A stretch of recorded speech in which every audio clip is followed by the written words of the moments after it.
Well, the fallout from Paula Deen's admission that she used the N-word continues to dominate the headlines. Here to break it all down is Pulitzer Prize journalist and professor Karen Hunter and journalist and social commentator Roy Paul. Woo, we've got a lot to get through. All right, so let's get started with Paula Deen's sit-down with Matt Lauer today. Do you think it helped or hurt her career?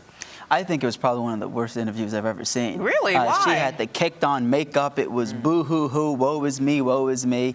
She had an excellent opportunity, I think, to shift the focus from accusation to conversation. Instead of everyone saying Paula Deen the racist, they should have said Paula Deen the one who can come out and add to the conversation about race in our country. And she missed an excellent opportunity to do that. While I agree with you, why do we think she has the capacity to do that? I'm reading her autobiography right now, and I'm floored by the level of ignorance that I'm reading, that a person of her success level would put this in writing. Some of the things that what are some of the things in her autobiography that have floored you? She talked about a young black girl that came to her house with her mother, who was working as I guess a domestic or a babysitter, and the little girl had blisters on her hand, and she was so fascinated by it that she took a bolo bat and busted the little girl's blisters.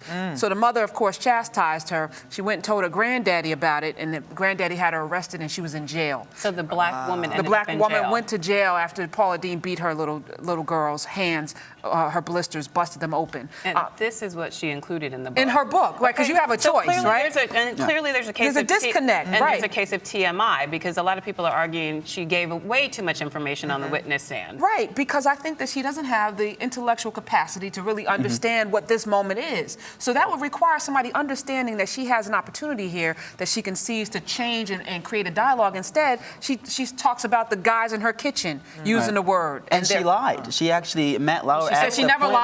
We'll get to that really quickly, but let's circle back to the actual interview. What moment stuck out for both of you? You mentioned that she lied. We'll get to that. Karen, what stuck out to you? That moment when she went to the kitchen. Because to me, it became in this... the Matt Lauer interview. In the Matt Lauer interview, where she said, well, I hear in my kitchen, you know, this kind of disturbing language. I'm just so upset, distressed by the language.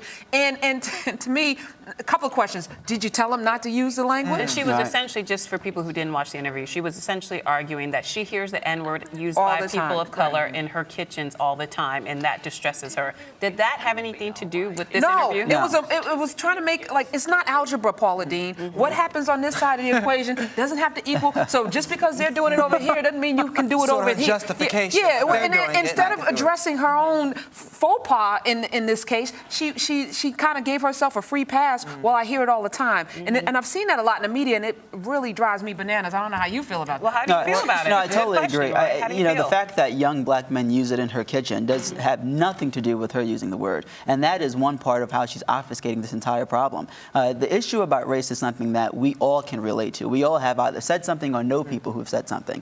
And President Obama did this masterfully in his speech on race. Yes. He changed the conversation so that instead of people talking about him being from biracial parents, and Reverend Wright. Absolutely. He talked about how we can move forward as a country. And that was a perfect opportunity for Paula Deen to say, look, there are young black men who use this all the time, and we all need to get away from that word. Well, she did mention that in her defense. And that's what she was trying to do. She just didn't do it skillfully. No. What about the tears? Yeah. What tears? Did you see tears? Where were they? Crocodile? Where were they? So the emotion. Regardless of the tears, what about the emotion behind the sentiment when she was supposedly crying? Was it genuine or was it just acting? Yeah, was she being She said she was not an actress. Okay. And I said, no, you were a bad actress. Oh, you were an actress. It was just really bad.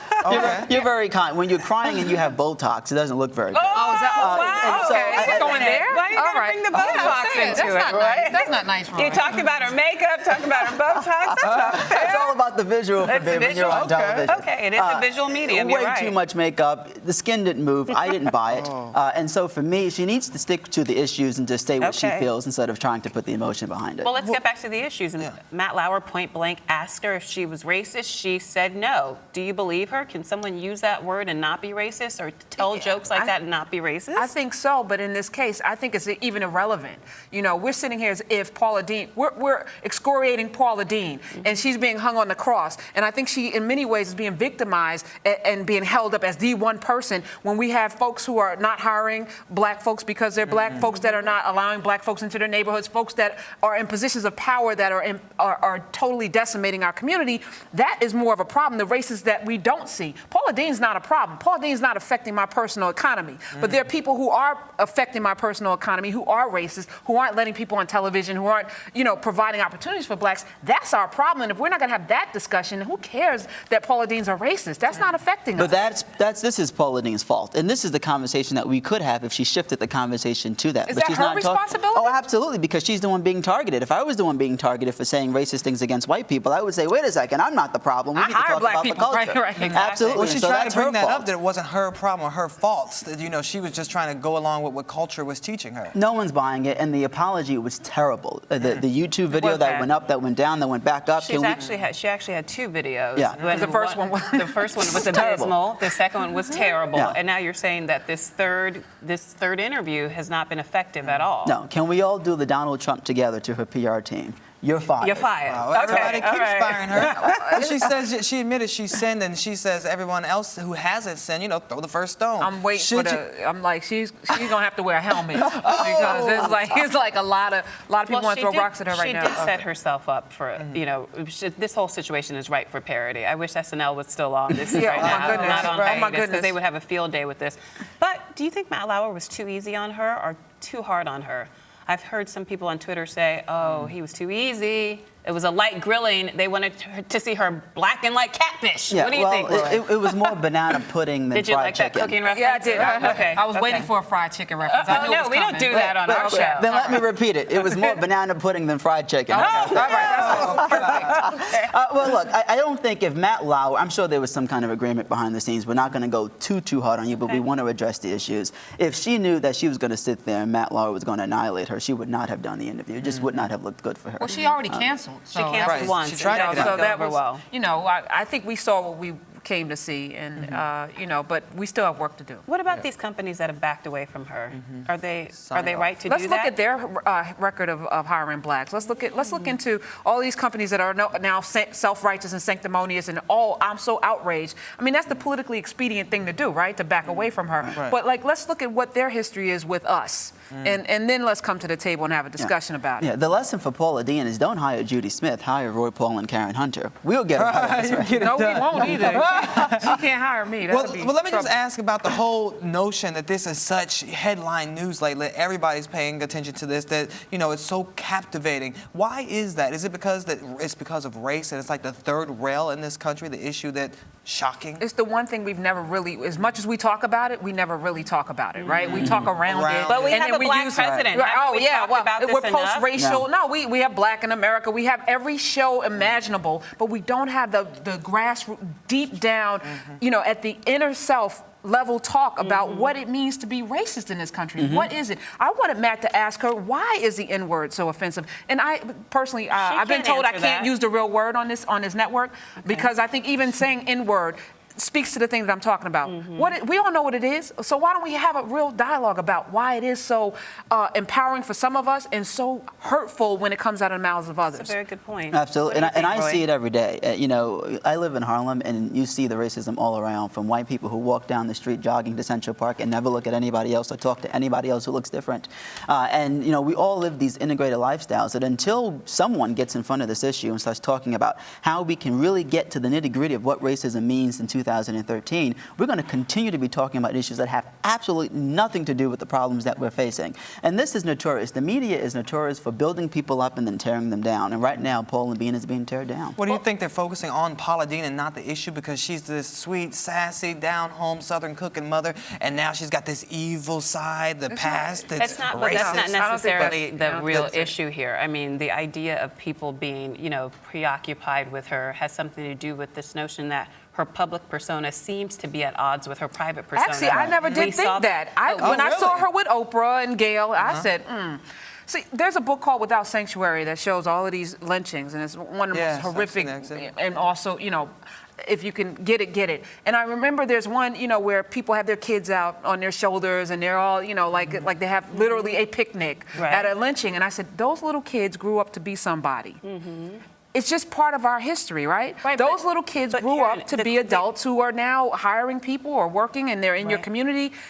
Oh, no, it makes has the perfect mindset sense. changed? I think the question is more so, for example, when Tiger Woods was in his whole brouhaha, it was because on the surface he was this perfect, faithful father of two, had the perfect life.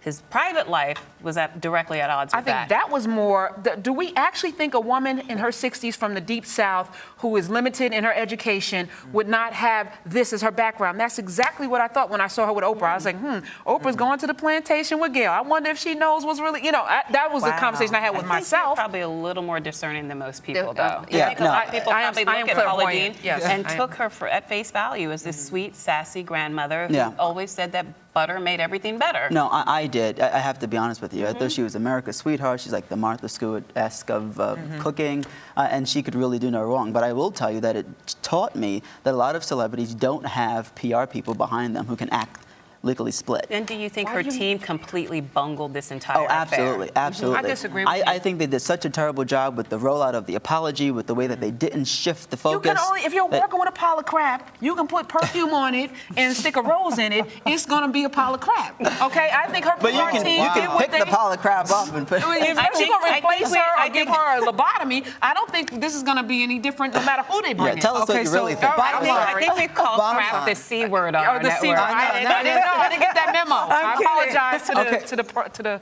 people. So bottom line, is she genuinely sorry, or is she just trying to salvage her company, her career? Because, by the way, her company made $17 million last year. Yeah, I think it's both. I think she is sorry for saying it because it's been brought to such a public face. If any one of us says something that was horrific towards someone else who was offended, I think we'll all be sorry that it got out in the public. And I also think she's sorry the fact that she's going to be losing a lot of money because of this. Her endorsements alone were worth millions of dollars, and that's got to hurt even in the pocketbook. It hurts in the immediate, but is her brand tarnished completely? Absolutely. Or will we see a Paula Deen comeback in a year or two? No, I disagree. Kate Moss, No, she's No. done. When Kate Moss was caught on camera snorting cocaine, a number of fashion companies fled, but less than a year later, she was back in the good graces of everyone in the fashion world. This is a lot different. We How haven't is it heard from the different? guy from Because of Seinfeld. Yeah. Okay. There are certain things that you can't come back from. Okay. And I'm not saying that she's not going to have a successful restaurant because people are lining up to support her. Her restaurant's still going to do well because, quite frankly, there's still a lot of people who feel very bad about what's happening to her and they want to support her. When you're talking about the National Food Network and all QVC, Smithfield, I don't think that's coming back. Okay. Well, I disagree. I think she can come back. Look, if Don Imus can come back, then she can.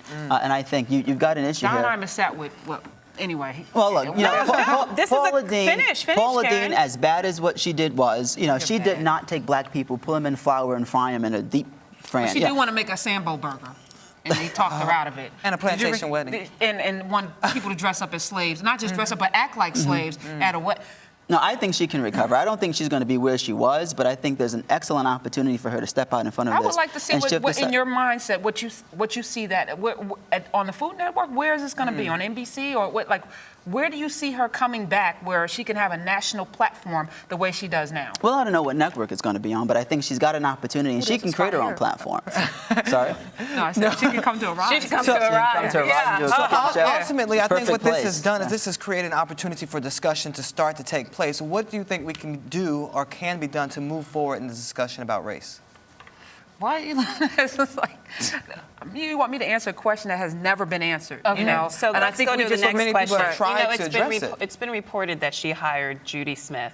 Do you think Judy Smith can fix this mess? I mean, she's Olivia Pope on Scandal. Can Olivia Pope I'm a gladiator, so if anyone can fix this mess, what Olivia's going to have to do is dress in whiteface and put on a wig and go out and be Paula Deen for the next 2 weeks to fix this mess. I think Judy Smith can stay who she is, and I do think she can help Paula Deen a great deal. So what should she do? Well, I think, first of all, she has to be truthful about what she actually did. And I think that talking back to the quotes in her book, she outlined specific cases in which her family has pretty much put a Band-Aid on these issues of race. And they pretty much, her dad in particular, pretty much did not put anything against her when it came to racism. And I think people can relate to Paula Deen saying, look, I grew up in an era in Georgia where racism was rampant. It's what happened. It's what I went through. What we need to do is find a way to get from there to 2013 and appreciate people for whoever they are, wherever they come from. And that is the line that she needs to use. And over and over again. What I did was wrong, but what is being done to me now is even worse. Okay. That's All good. right. That's pretty good. I'm going to hire you. $250 I'm bound to say something. Well, we're definitely both having you back. Great conversation. I loved it.